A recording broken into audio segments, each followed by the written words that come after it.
Bonjour, bonjour. Merci beaucoup du privilège que vous m'avez donné de partager la parole avec vous ce matin. Et comme vous avez vu, le thème du message, un modèle pour la prière. Nous entendons beaucoup de choses qui clochent dans notre société aujourd'hui, mais il y a quand même une bonne raison d'espérer. On sait que ce ne sera pas toujours comme ça. Il y a un beau verset qu'on trouve dans l'Ancien Testament qui dit « Si mon peuple, sur qui est invoqué mon nom, s'humilie, prie et cherche ma face, s'il se détourne de ses mauvaises voies, je l'exaucerai. » Il n'y a pas de condition au salut. Hein? Il n'y a pas de condition. C'est inconditionnel, l'amour de Dieu pour chacun de nous. Mais il y a beaucoup de choses par après qu'il y a des conditions. On voit ici la condition, c'est de se détourner de ses mauvaises voies. Il dit, je l'exaucerai des cieux, je lui pardonnerai son péché et je guérirai son pays. Donc, on peut avoir de l'espoir pour l'avenir. J'ai lu qu'une dame qui s'appelle Madeleine Murray O'Hair, elle est décédée en 1995, est une personnalité athée. Elle est la fondatrice de l'association American Atheists. Et puis elle a fait pression au début des années 60 pour que la prière soit retirée entièrement de l'école publique. Maintenant, au moins 50 ans après, son fils, William Murray, est un pasteur chrétien évangélique. C'est pas merveilleux, ça? C'est pas les fruits qu'elle a plantés elle-même spirituellement, certainement pas. Mais on voit qu'il a réfléchi pour lui-même. Et puis, aujourd'hui, il fait du lobbying pour remettre la prière dans les écoles publiques un peu partout. Il a rejeté les croyances de sa mère athée et désormais, il affirme que l'enseignement chrétien est nécessaire à l'école publique parce que le système de l'éducation est un échec selon lui. Il avoue, ma mère m'a appris que les choses les plus importantes de la vie, ce sont la nourriture, l'alcool et le sexe. Ce genre de vie a failli m'anéantir, dit-il. Le mot prière signifie demande faite de façon très soutenue, insistante. On peut se demander pourquoi prier. Pourquoi prier? Comment obtenir une bénédiction de Dieu? Comment nous approcher du trône de la grâce de Dieu? Les nouveaux convertis ont besoin d'apprendre à prier. Les chrétiens mûrs doivent se faire rappeler de temps en temps sur la bonne façon de prier. Je pense que nous pouvons nous aider les uns les autres à mieux prier. J'ai un ami chrétien qui est instructeur dans une maison de conditionnement physique ici même à Longueuil. Et il me parle souvent des différents programmes de santé. Donc, il est un des directeurs. Il a beaucoup d'expérience. Et puis, il parle de ces programmes de santé et puis de maintien physique pour hommes, pour femmes et jeunes gens. Il leur conseille un plan qui va les aider à travailler tous les groupes de muscles correctement, systématiquement. Et puis, il dit souvent que sans une bonne formule avec surveillance, la séance d'entraînement risquerait d'être déséquilibrée. Les instructeurs de conditionnement physique savent que sans un plan soigneusement structuré, nous sommes susceptibles de disproportions physiques. Nous aurions tendance à faire ce que nous apprécions le plus au détriment de ce qui est un peu plus facile ou même difficile. S'exercer à la prière est comme le conditionnement physique. Nous avons besoin d'un modèle afin d'éviter certaines erreurs. La prière ne se limite pas à répéter « S'il te plaît, Seigneur, donne-moi ceci. S'il te plaît, Seigneur, fais ceci pour moi. S'il te plaît, Seigneur, j'aimerais avoir ça, j'aimerais avoir ceci. » Ça ne se limite pas à ça. Il y a beaucoup plus à la prière. Et aujourd'hui, j'aimerais vous proposer un modèle à la prière, un modèle de prière à suivre. Et puis ce n'est pas le seul modèle, ou le modèle parfait. C'est un bon, je pense que c'est un bon modèle. Et puis c'est un bon exemple en tout cas, et il peut certainement être utilisé ici dans nos milieux chrétiens. Je pense que c'est à la fois un modèle qui est équilibré, qui est facile à utiliser, et tout ce que vous avez à vous rappeler, ce sont les mots louange, confession, action de grâce, et puis supplication. Si vous avez ces mots-là dans l'esprit, vous allez voir que c'est jamais un problème, c'est jamais difficile de nous approcher de Dieu avec ça. Moi, j'aime commencer avec la louange, quand je prie le Seigneur. Que ce soit en privé ou en public, j'aime ça commencer comme la prière dominicale. Dans le prochain message, Dieu voulant, c'est ce que nous allons regarder de plus près. Mais ce matin, j'aimerais vous parler de ces différents modèles. Modèle numéro 1, la louange. Jésus a commencé le Notre Père, qu'on appelle la prière dominicale. Jésus a commencé avec révérence, avec louange. Il dit, Jésus, de prier en disant, Notre Père qui es aux cieux, que ton nom soit sanctifié. Dans Matthieu 6, verset 9. Pensez-vous qu'il est important de suivre le modèle de prière du Seigneur Jésus-Christ? De commencer notre prière avec louange, puis avec adoration? C'est vraiment formidable de pouvoir faire ça. Ça nous éloigne un petit peu de nos tracas pour commencer de la bonne façon à louer Dieu. Pourquoi c'est si important? Parce que la louange donne le ton à toute la prière que vous faites après ça. Ça nous rappelle à qui on s'adresse, à qui on adresse notre prière, en présence de qui nous sommes entrés en contact. Il est là, tout à côté de nous. Des fois, quand je prie, je ne réalise pas que le Seigneur est ici, tout près. Des fois, c'est comme si je le priais, mais qu'il était très, très loin. Je dois traverser un long, long tunnel pour arriver à lui.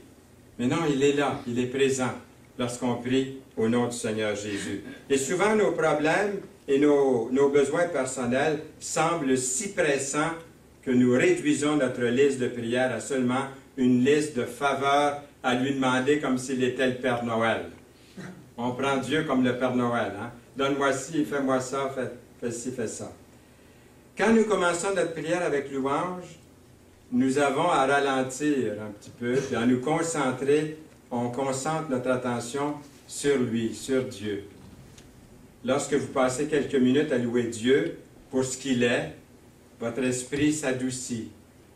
Votre ordre du jour peut commencer aussi à changer un peu.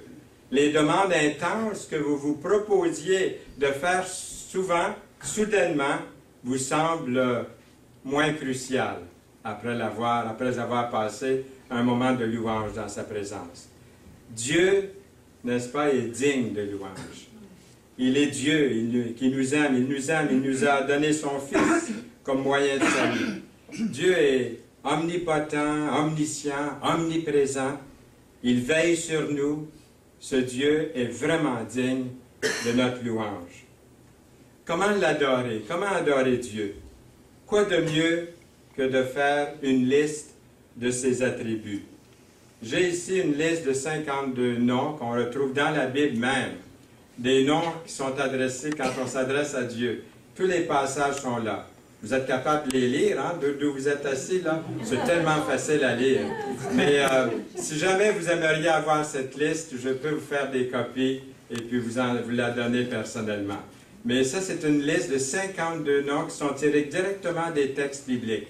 Des noms que des prophètes, des hommes de Dieu, des femmes de Dieu ont donnés au Seigneur dans l'adoration. Alors, vous pouvez en prendre un par semaine. Vous en avez 52. Et vous pouvez vraiment louer le Seigneur de cette façon-là. On peut, dans la prière, quand on loue le Seigneur, on peut élever son caractère.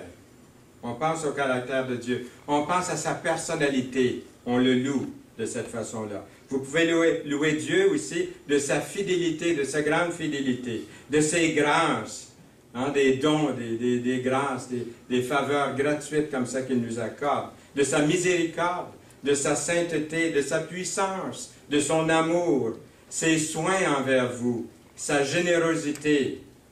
Parfois, vous pouvez penser à plusieurs de ses attributs dans la prière, dans l'adoration. À d'autres occasions, vous souhaitez seulement vous concentrer sur un seul attribut. Et là, vous y donnez à cœur joie. Vous le priez, vous l'adorez en pensant à un de ses attributs. Lorsque confronté à des décisions majeures, vous pouvez vous concentrer sur la direction de Dieu, le louer de cette façon-là. Lorsque vous souffrez de culpabilité, vous pouvez le louer pour sa miséricorde. Lorsque vous êtes dans le besoin, vous êtes désespéré, vous pouvez le louer pour sa puissance, pour son amour indéfectible. Une autre façon d'adorer Dieu, puis de le louer, est de choisir un psaume. De choisir un psaume de louange. Et il y en a plein. Il y a 150 psaumes, vous allez en trouver un qui vous dit, ce sont mes paroles, Seigneur. Je veux te les dire, je veux les méditer, je veux t'adorer avec ce psaume, avec ces paroles. Les psaumes de louange, le lire comme une prière de louange, telle que « Éternel, notre Seigneur, que ton nom est magnifique sur toute la terre. Ta majesté s'élève au-dessus des cieux. » Dans Psaume 8, 1.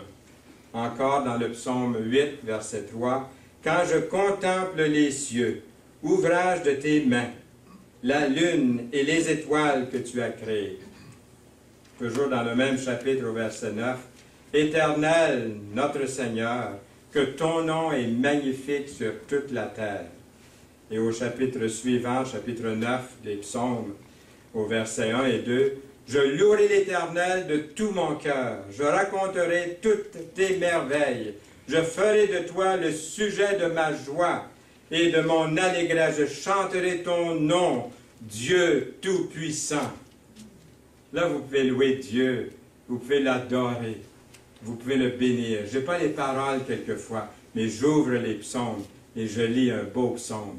Et je parle à Dieu de cette façon-là. Je ne peux pas me tromper dans ma louange lorsque j'ouvre les psaumes et que je lis quelque chose qui est à la gloire de Dieu. Peut-être que vous aimeriez lui chanter quelque chose. Souvent, j'ai entendu les chrétiens dire « J'ai pas pu dormir, je souffrais ou j'avais de l'insomnie. Je me suis réveillé la nuit, puis je me suis mis à chanter, pas tout haut parce que je ne voulais pas réveiller les gens autour, mais j'ai commencé à chanter. Puis on se trompe moins quand on chante, hein? Silencieusement. On dirait qu'on a l'air, vous essayez de la chanter, puis des fois on la perd. Mais souvent, venant du cœur, on a tout l'orchestre avec, on a toute la musique. Je ne sais pas si c'est comme ça pour vous, sûrement. Et puis, des beaux cantiques comme celui-ci, par exemple. Dieu Tout-Puissant, quand mon cœur considère tout l'univers créé par ton pouvoir, le ciel d'azur, les éclairs, le tonnerre, le clair matin ou les ombres du soir, de tout mon être, alors s'élève un chant. Dieu Tout-Puissant, que tu es grand. De tout mon être, alors s'élève un chant. Dieu Tout-Puissant, que tu es grand. Quel beau cantique nous pouvons chanter à la gloire de Dieu.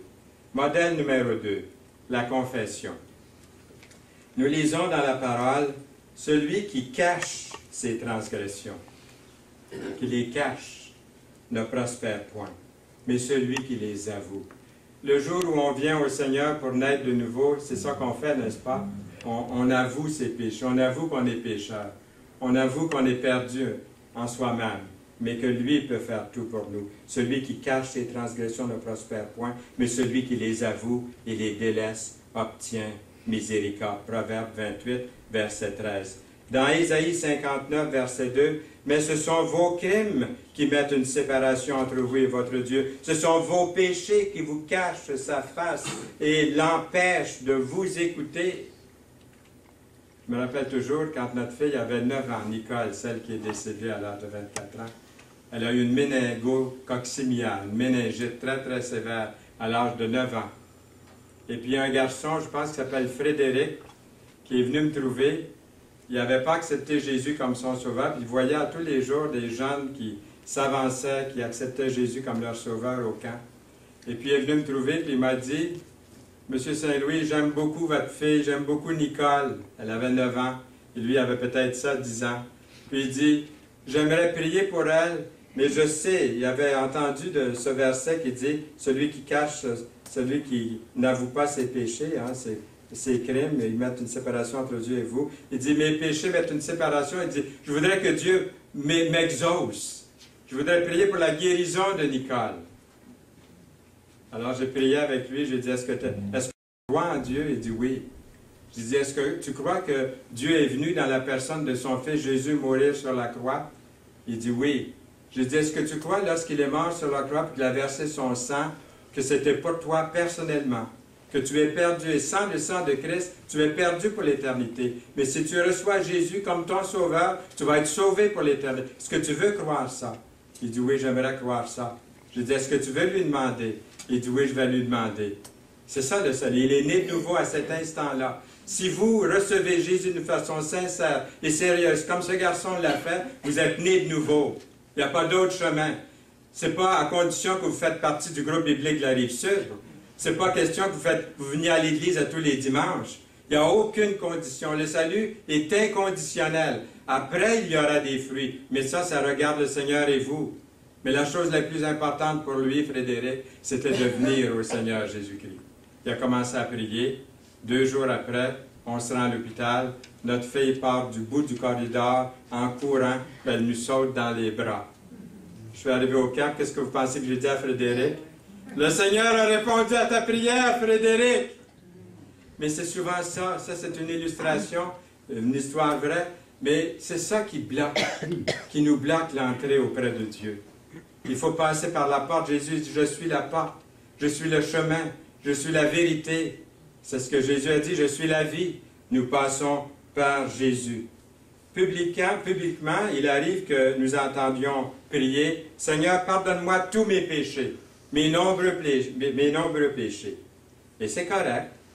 Dans la prière publique, on peut dire ça, on ne les nomme pas. Comme dans le Notre Père, pardonne-nous nos fautes comme nous pardonnons aussi à ceux qui nous ont offensés. On le dit de cette façon-là. Mais dans nos prières, en privé avec Dieu, il y a une autre approche qui est nécessaire.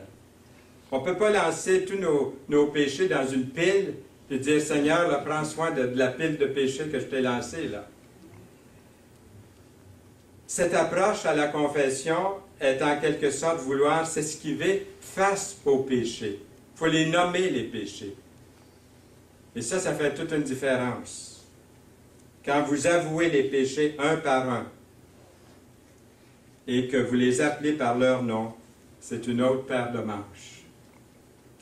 Il y a un pasteur qui a prêché à une congrégation, un peu comme on fait ici ce matin, et puis il y a eu une conversation intéressante après la réunion. Il y a un monsieur qui est venu le trouver, qui assistait assez régulièrement à l'assemblée de l'Église. Le pasteur avait livré un message à propos du péché, justement, à propos de notre péché et de notre besoin du Sauveur. Le monsieur n'avait pas trop apprécié la prédication ce matin-là. Il se rend au bureau du pasteur et lui dit, « Pasteur, tous ces discours-là sur le péché, ça me met vraiment mal à l'aise. Pour ma part, je ne considère pas que je suis un grand pécheur. Je ne suis pas pire que les autres. Ça me rend mal à l'aise de vous entendre prêcher sur le péché. » Alors le pasteur dit, « Peut-être que vous ne l'êtes pas, peut-être que vous n'êtes pas un grand pécheur. » Le pasteur dit, « Permettez-moi de vous poser quelques questions. Quand vous remplissez votre compte d'impôt, votre rapport d'impôt, ou vos comptes, peu importe les comptes, est-ce que vous n'êtes pas porté des fois à ajouter quelque chose là, qui soit pas strictement des dépenses ou qui n'est pas tout à fait orthodoxe, là, qui n'est pas tout à fait justifié? » Alors lui, il répond, le monsieur, il dit, « Oui, mais tout le monde le fait, tout le monde fait ça. » Et quand vous êtes là à vendre votre produit, là, monsieur, est-ce qu'il vous arrive d'exagérer puis de dire que votre produit va faire quelque chose qui ne fait pas vraiment, là? Ou la promesse de l'expédier demain lorsque vous savez très bien qu'il ne le recevra pas avant la semaine prochaine? Oui, mais il répond, il dit, la norme de l'industrie, c'est ça. Le pasteur le regarde droit dans les yeux puis il lui dit, vous venez de me dire que vous êtes un tricheur puis que vous êtes un menteur. C'est ce que vous venez de me dire. Oh, le gars, il n'a pas aimé ça, hein? Et là, le pasteur, il continue en disant, il a enrichi en disant, « Répétez après moi, je suis un tricheur et un menteur. » On aurait dit que ses yeux voulaient sortir de la tête, et puis là, il était en colère, là. Il dit, vous utilisez des paroles épouvantables, j'ai seulement dit qu'il y avait des petites choses pas trop graves dans ma vie. Non, répond le pasteur, il suffit d'appeler les choses telles qu'elles sont, devant Dieu. Devant les autres, on peut les tromper, mais pas devant Dieu. Vous êtes un tricheur, vous êtes un menteur, mon cher monsieur, vous êtes un pécheur. Vous êtes un pécheur qui a désespérément besoin de confesser son péché à Dieu, pas aux hommes, à Dieu. De cette façon-là, et là, il a terminé la conversation avec ce monsieur-là, je sais pas, j'espère que ça s'est bien terminé, mais vous vous débarrassez de votre culpabilité lorsque vous venez au Seigneur sincèrement. Votre conscience est libérée. Enfin, j'ai avoué mon péché, j'ai été honnête avec Dieu.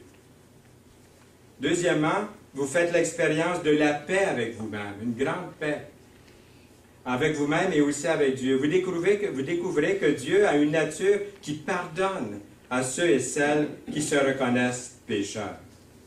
Il y a un beau verset dans l'Écriture que j'aime beaucoup dans le psaume 103, verset 12, qui dit « Autant l'Orient est éloigné de l'Occident, autant il éloigne de nous nos transgressions. » Comme un père a compassion de ses enfants, l'Éternel a compassion de ceux qui le craignent, qui le respectent ou qui le craignent dans ce sens-là, car il sait de quoi nous sommes formés. Il se souvient que nous sommes poussière. Vous priez, Seigneur, s'il vous plaît, donne-moi ta force. Donne-moi ta force de renoncer à mes péchés, à me détourner et aide-moi à les délaisser. Et grâce à la puissance de l'Esprit Saint en vous, votre vie va démontrer des signes de changement. Parce que c'est lui qui opère les changements. Beaucoup de personnes ne prennent pas la prière de confession assez au sérieux. Nous lisons, si nous disons que nous n'avons pas de péché, nous nous séduisons nous-mêmes et la vérité n'est point en nous. Nous lisons encore, si nous confessons nos péchés, il est fidèle et juste pour nous les pardonner et pour nous purifier de toute iniquité dans 1 Jean 1, 8 et 9. Vous vous souvenez du publicain et du pharisien? L'histoire du publicain et du pharisien. Le publicain se tenait à distance, n'osait même pas lever les yeux au ciel, se frappait la poitrine en disant « Ô Dieu, sois apaisé envers moi, qui suis un pécheur. » Il l'a avoué. Modèle numéro 3, action de grâce.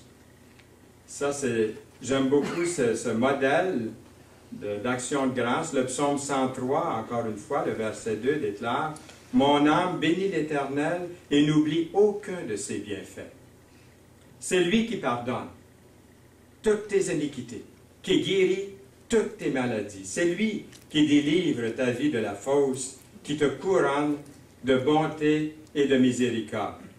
Encore dans le même psaume, le verset 2 à 5, le verset 5 ici, c'est lui qui rassasie de bien ta vieillesse, qui te fait rajeunir comme l'aigle. C'est un verset que je commence à saisir de plus en plus en vieillissant. La parole est vraie. Dans 1 Thessaloniciens 5, 18, l'apôtre Paul écrit « Rendez grâce en toutes choses ». Et le mot là, le plus important dans la phrase ici, je dirais, c'est le mot « tout ». Tout, c'est tout. Hein? Tout, là, c'est tout. Il dit « en toutes choses ». Car c'est à votre égard la volonté de Dieu en Jésus-Christ. Même une mauvaise nouvelle, ça m'est arrivé de dire « Seigneur, merci quand même ». La perte de notre fille, c'était dur, c'était difficile, mais Seigneur, merci. Parce que le Seigneur, il sait ce qu'il fait. Il n'arrive rien sans sa volonté. Matthew Henry, il y en a peut-être qui ont chez eux, c'est en anglais, je pense que maintenant on peut l'avoir en français. Matthew Henry, c'est un commentaire biblique que j'ai à la maison depuis plusieurs années, depuis une cinquantaine d'années. Et Matthew Henry raconte, pas dans son commentaire, mais dans une biographie, il a écrit un commentaire dans son journal, puis il dit ceci. Il dit, « Permettez-moi d'être reconnaissant. Premièrement, parce que je n'avais jamais été volé auparavant. » Il a été volé.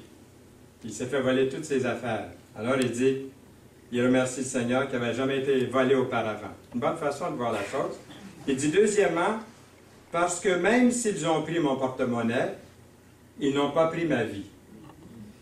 Troisièmement, il dit, parce que même s'ils ont tout pris, ce n'était pas beaucoup. Et quatrièmement, il dit, parce que c'est moi qui ai été volé, et que ce n'est pas moi qui ai volé. Formidable, hein? Il y a une différence entre le sentiment de reconnaissance puis celui d'exprimer sa gratitude envers Dieu. Reconnaissance et gratitude. Il y a une nuance entre les deux ici. Vous vous rappelez les 10 lépreux dans Luc 17?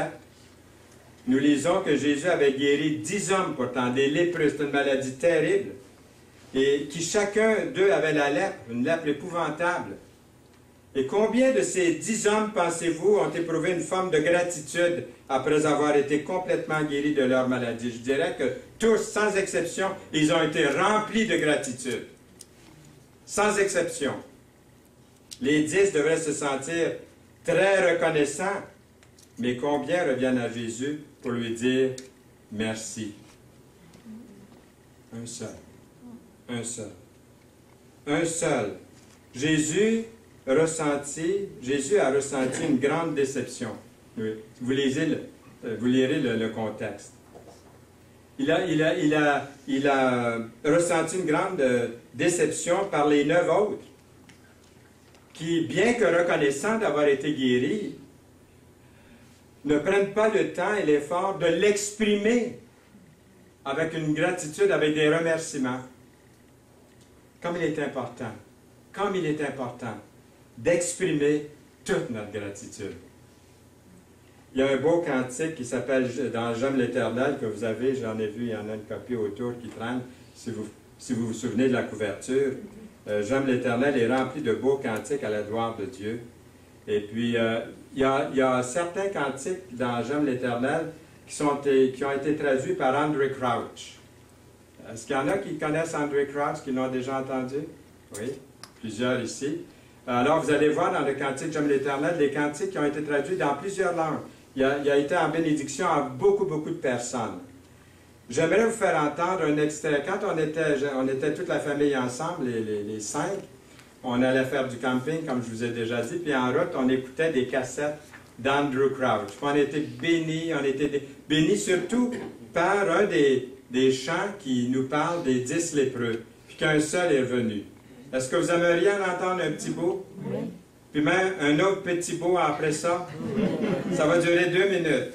Alors, j'hésitais beaucoup parce que c'était en anglais. En réalité, vous allez comprendre parce qu'il dit souvent, il se met à la place de celui qui est revenu remercier Jésus dans ce chant, puis il dit, la seule chose que je voulais faire, c'était de revenir à Jésus pour lui dire merci. Alors, je ne peux pas le faire en chant, mais je vais vous le laisser écouter, vous allez voir, c'est assez touchant. Et c'est pas au complet, c'est seulement des extraits.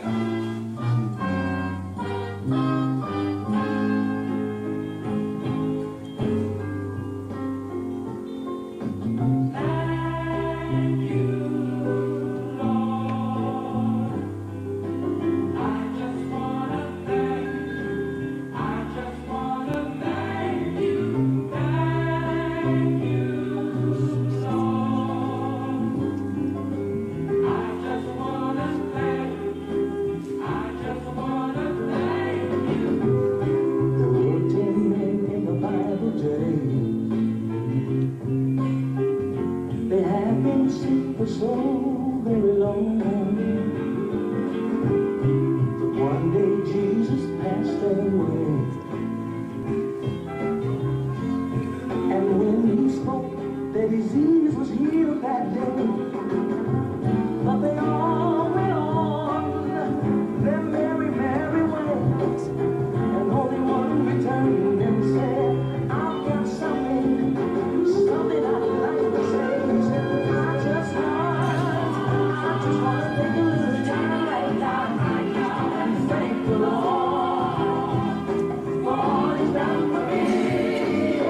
un autre petit bout?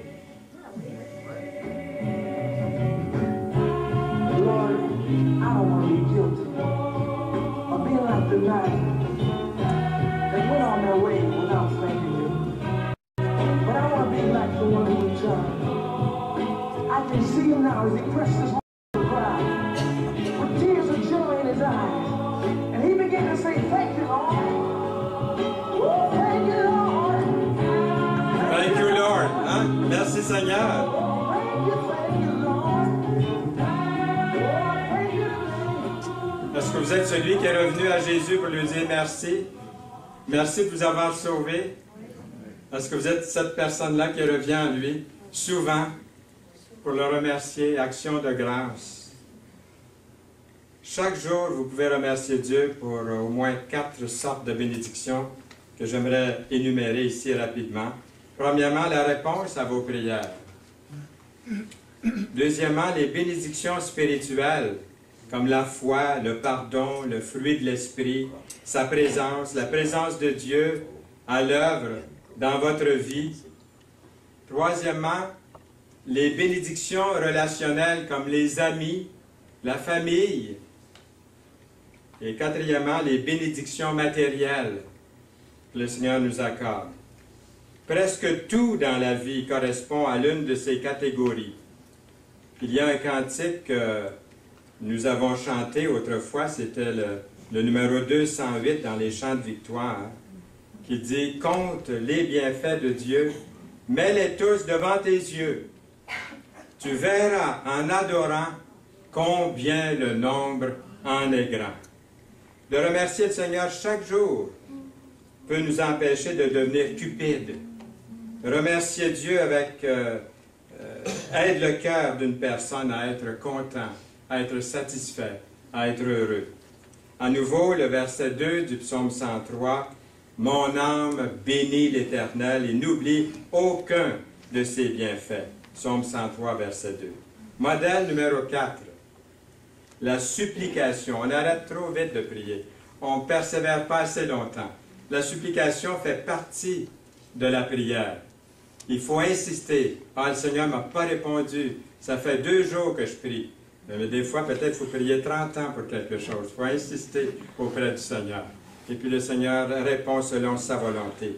L'apôtre Paul écrit, « Ne vous inquiétez de rien, mais en toute chose, faites connaître vos besoins à Dieu par des prières et des supplications avec action de grâce. » Remerciez-le d'avance. Philippiens 4, verset 6. Quelles sont les choses pour lesquelles prier? La Bible nous enseigne à prier pour nos besoins quotidiens. Elle nous demande de prier pour nos ennemis, pour nos gouvernements.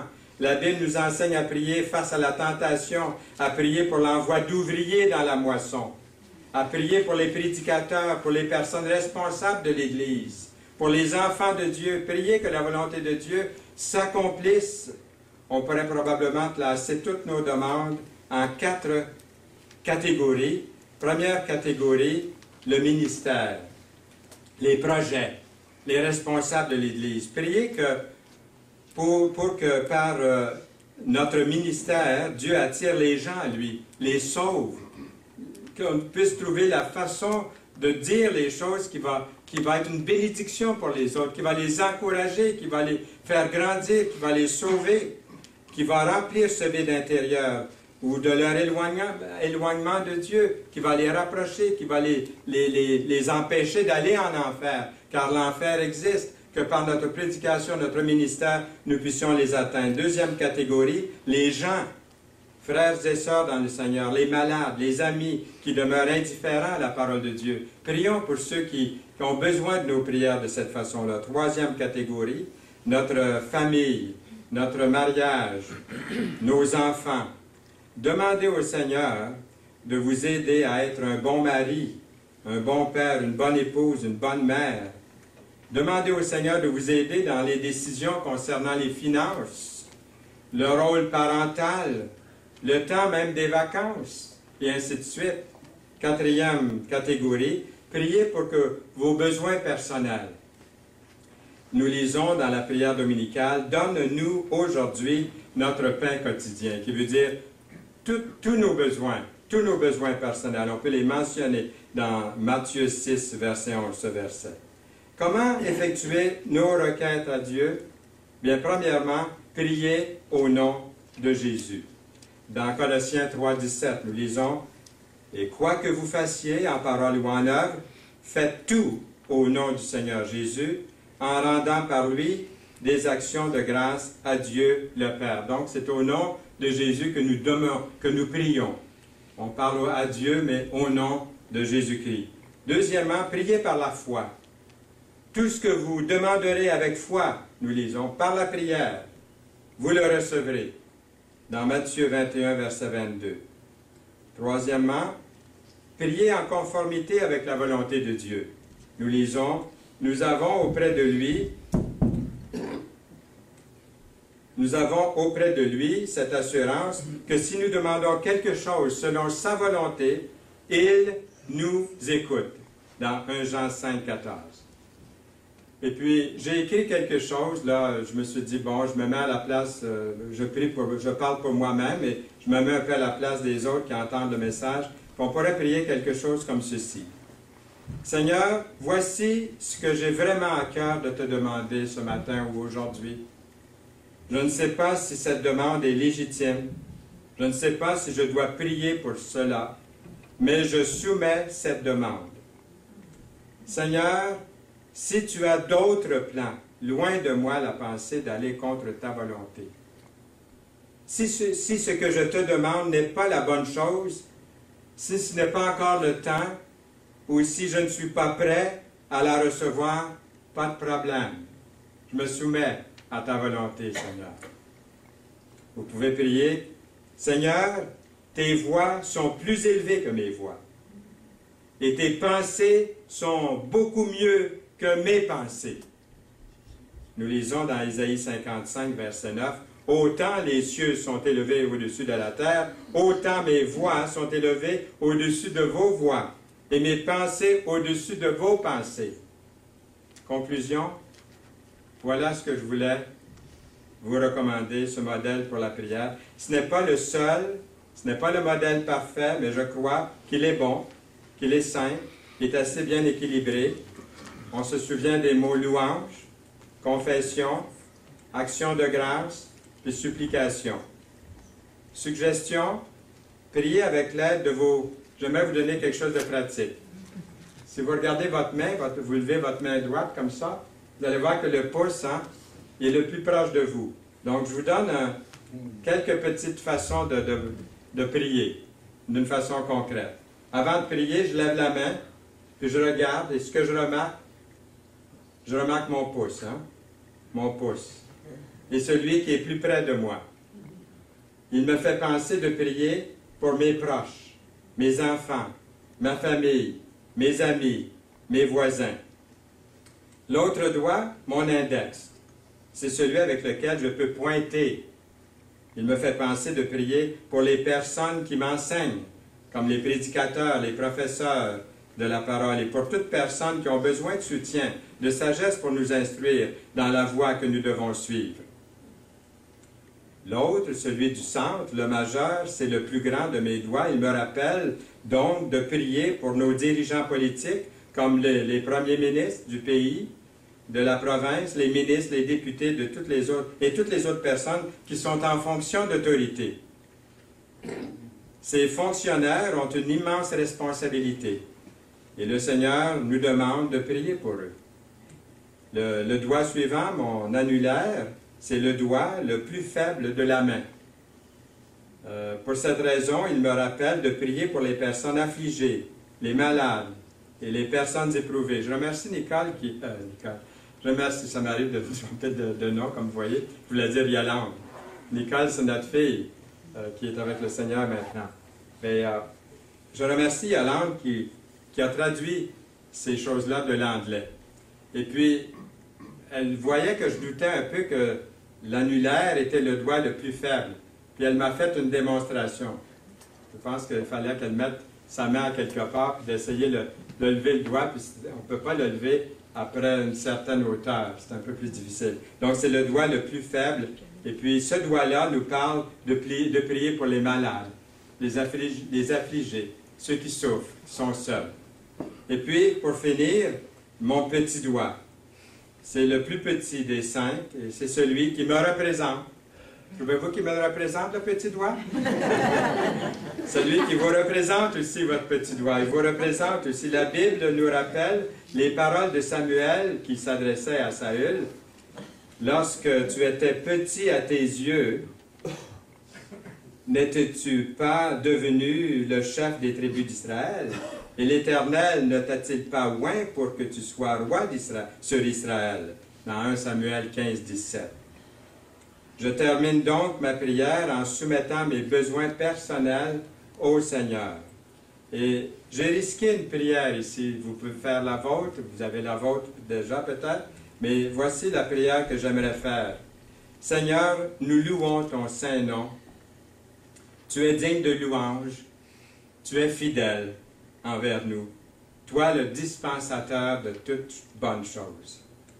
Nous ne sommes pas dignes de t'appeler notre Père, mais nous te remercions que par Jésus, tu nous as purifiés du péché, de tout péché, pour nous faire entrer dans ta famille. C'est pas merveilleux de prier comme ça? Il faut pouvoir prier comme ça. Et prier, Père, veuille nous équiper de ta puissance, afin que nous soyons une bénédiction dans la vie des autres personnes. Que les autres puissent voir que le Christ vit en nous. À toi l'honneur, à toi honneur et gloire pour toujours et à jamais. Amen. Amen. Amen. Seigneur, merci pour ta parole. Nous voulons louer ton saint nom. Seigneur, tu mérites toute la louange, toute la gloire. Et Seigneur, nous t'apportons maintenant notre besoin de toi, de tous les instants. Prends notre âme, prends notre corps, prends notre esprit. Et Seigneur, nous te le donnons au nom précieux de Jésus-Christ. Amen. Amen.